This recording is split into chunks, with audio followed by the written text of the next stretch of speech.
Hi guys, thanks for joining APAC Assistance. We're just going to do a quick roundup of some of the issues we've covered today. In East Asia Pacific today, we covered off on 31 issues plus wrote the daily Myanmar report, given Myanmar continues to be in a state of ongoing and prolonged crisis. Today, our assessed issue in East Asia Pacific is indeed clashes in Canberra, Australia. Protesters and police clashed outside the Parliament House. Today, police used pepper spray to disperse protesters. After the protesters stormed the premises, at least 4 people were arrested. The protesters belong to a group that set up a camp at the National Rose Gardens. They have been protesting since mid-December against the government and its COVID-19 management policy. Interesting to note that the group said that it does not recognise legal authorities. So I'm guessing in somewhat Australian modern terms, they're going to be in for a little bit of a rude shock about what their claims are going to bring them in reality. It is suspected of starting a fire at the old Parliament House. I beg your pardon, the same group is. Authorities are looking at ways to evict the protesters, and our assessment is that anti-government sentiment has risen across Australia in the last 2 years, especially over the government's measures to manage the COVID-19 pandemic, which started off very tight, progressed to oppressive, and now have suddenly loosened up everything overnight, leading to drains on both the supply industry and also on essential worker supply. Elsewhere in East Asia Pacific, and just skipping on some of the major 30-odd we covered, China ordered the suspension of 6 US flights, and that's due to a surge in passengers tested positive for COVID-19. Interesting to note, before the latest cancellation, 3 US airlines and 4 Chinese airlines were approximately operating about 20 flights a week between the countries. Hong Kong has stated it will outline a set of new laws, and that's in addition to the sweeping national security law imposed on Hong Kong by China. So draconian measures continue to thicken there, which means our assessment over the coming years will be that Hong Kong will become more and more controlled by China. I think even the most die-hard Hong Kong citizens and former British expats have worked out that British law isn't going to continue. I think we'll see a depowering of Hong Kong. We'll see an empowering of other cities in the Greater Bay Area in China. And the big winners are likely to be Singapore, Bangkok and Taiwan from attracting foreign investments. In Southeast Asia, in Cambodia, the Japan International Cooperation Agency will provide a USD $185 million packet of loans. This is to help the Cambodia government managing COVID-19 pandemic. Interesting that in such a poor country, there is such a wealthy class in control that I'm sure they will hand select some of those funds for non-COVID measures, and hopefully some will help the communities that are being affected by COVID. In Indonesia, in Papua, the Jayapura State Administrative Court rejected 2 lawsuits by PT Inti Kebun Lestari. Now, interestingly, this is a very interesting case where the Sarong authorities, in a change of government, took the opportunity to revoke palm oil permits for the company. In December, a court upheld the revocation of the company's permits in Sarong over environmental concerns. Now, this is of particular interest because it's the first time tribal leadership and land rights have been able to be pulled up at the provincial level, making the seemingly Javanese business people that believe they're above the law are now finding out that perhaps they're not. Now, there's a lot of Javanese and governments from the west of Indonesia that have massive land holdings for palm oil, but also other types of resources, both for timber extraction, other types of farming, and also fishing. So this is a very interesting case because it's going to be seen by many investors, both foreign investors and investors from Western Indonesia, as setting a precedence. In Malaysia, authorities issued standard operating procedures for the January 16 to 19 Thaipusam celebrations, whereby only vaccinated individuals can participate in Hindu religious observations. In Thailand, 50 customers were arrested and raided on a karaoke bar for breaching COVID-19 restrictions.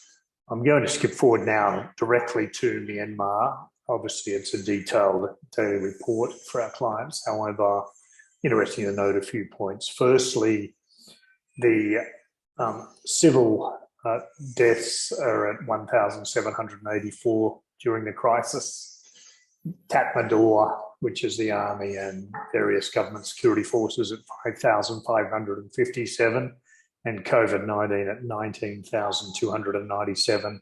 And for Western companies sitting back and going, it won't affect us, we're only in Yangon, 338 civilian deaths in Yangon and 92 security force deaths.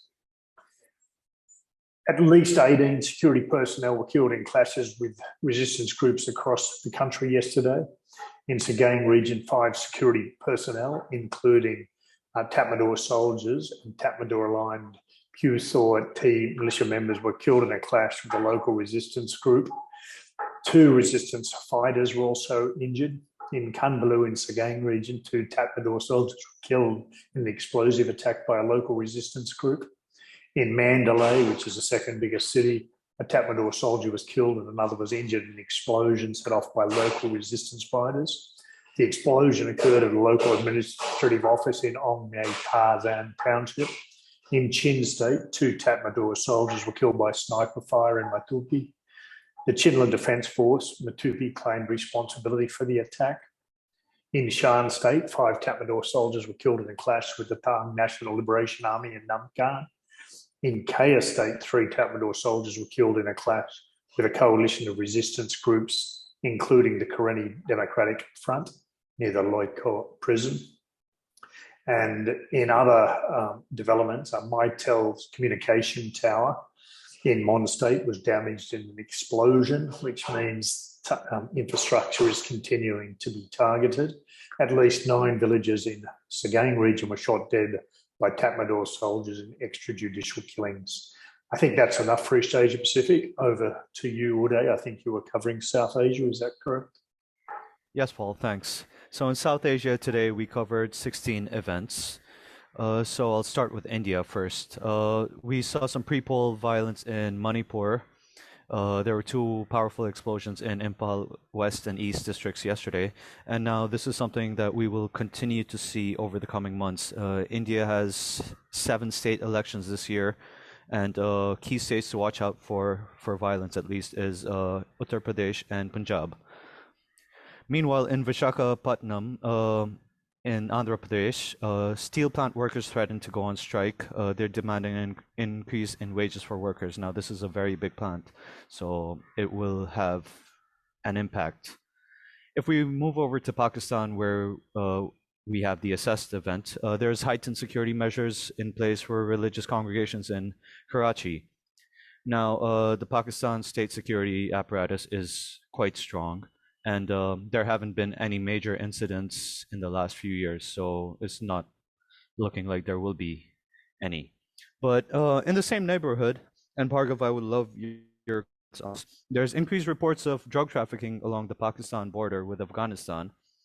And on a second topic, a Tehreek-e-Taliban Pakistan commander was killed in Nangarhar recently in Afghanistan. Do you have any comments? It is very interesting, Uday. First things first, we must reflect and understand that the Pakistani security establishment is more than strong enough to ensure there is adequate security, especially in the events of religious congregations like you mentioned in Karachi.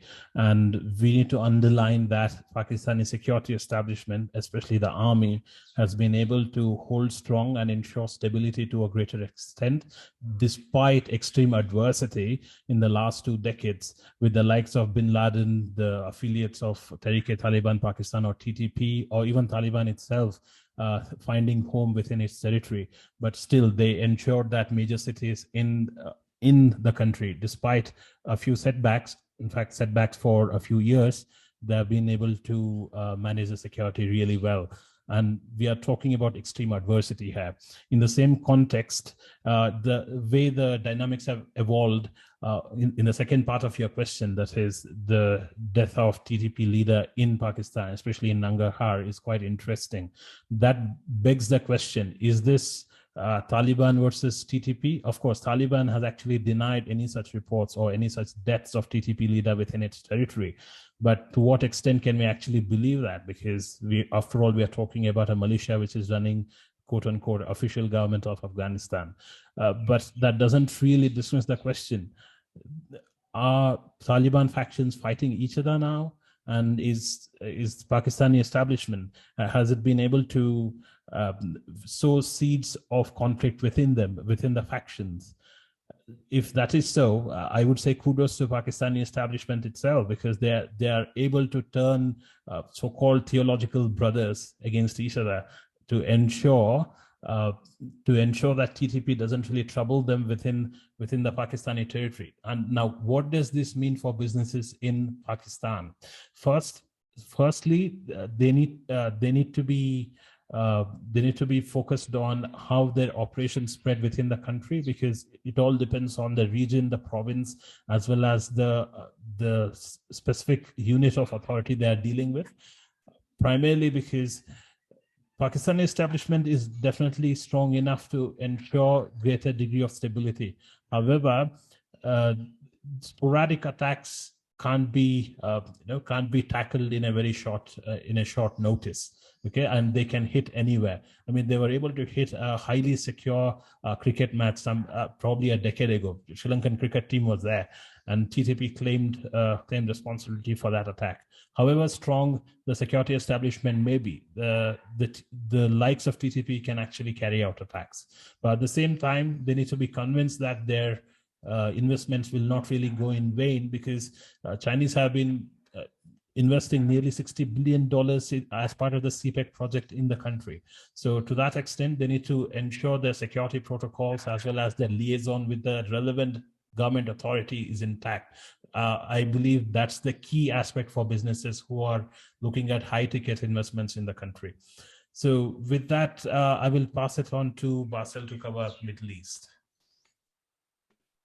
Thank you, Bhargav. Today in the EMEA region, we have over 30 developments. Starting off with the Middle East, especially in Iraq, Germany will extend its military mission in Iraq until the end of October 2022. The German government announced this decision yesterday after a meeting. Also in Iraq, the attacks against the Popular Mobilization Forces, or Al-Hashd al-Sha'bi, continue. At least one member of the PMF was killed and two others were injured in an explosion that targeted the 18th Brigade in the Al-Anbar Governorate. Also, moving on to Israel, authorities shortened the quarantine period for COVID-19 infected individuals to 7 days on January 11. In Saudi Arabia, the civil defense issued weather warnings for several regions across the kingdom yesterday.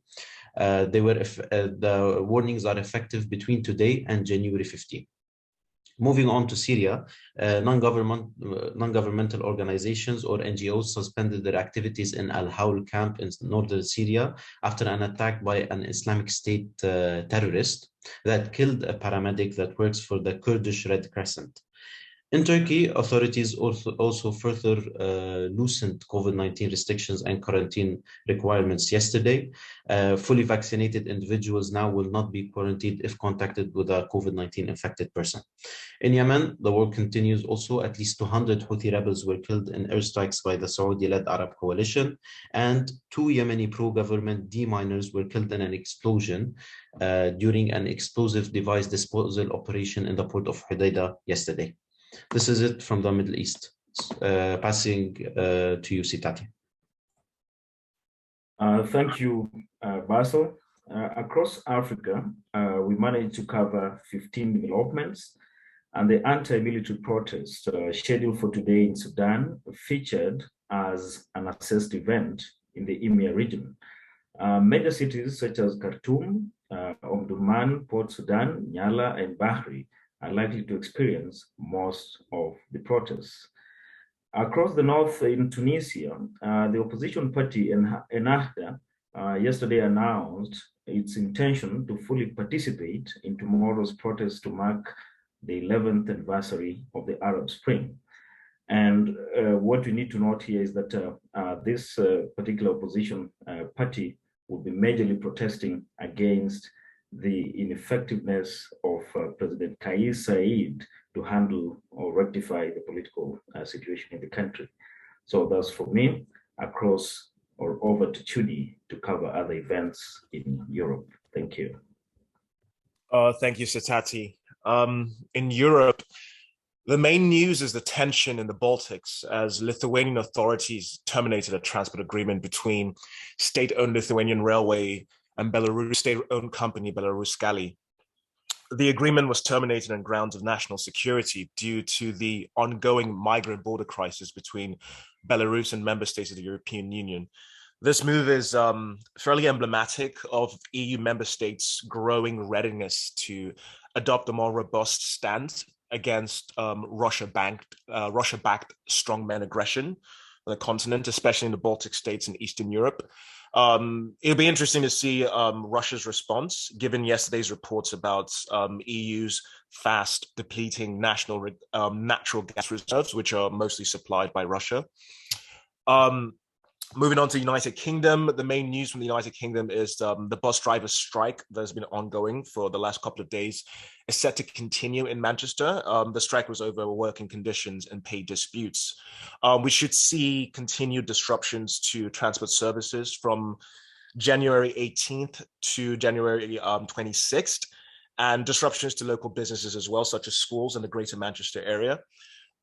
Quickly on COVID updates, the main news was a continuation of some anti-vaccination protests across Europe, especially in Bulgaria, where 1,000 protesters demonstrated in the vicinity of the parliament in Sofia yesterday against COVID-19 restrictions. This triggered a violent clash between protesters and security operatives. We should keep an eye on developments on the ground, as though likely the violence of the clash will likely spark further protests, which could replicate across the country. And there is some reports that suggest that the protests could encompass demonstrations against not merely the COVID-19 restrictions, but also the ongoing economic malaise that has besieged the country, given the economy suffering under the COVID-19. In other COVID news, Denmark and Switzerland saw saw some loosening of restrictions in COVID-19 protocols. That essentially is the roundup for most news in Europe. Thank you. Thank you, Chudi. Paul, do you have any final inputs? No, I don't. Let's round it up for today. Thank you. Thank you, Paul. Thank you, everyone.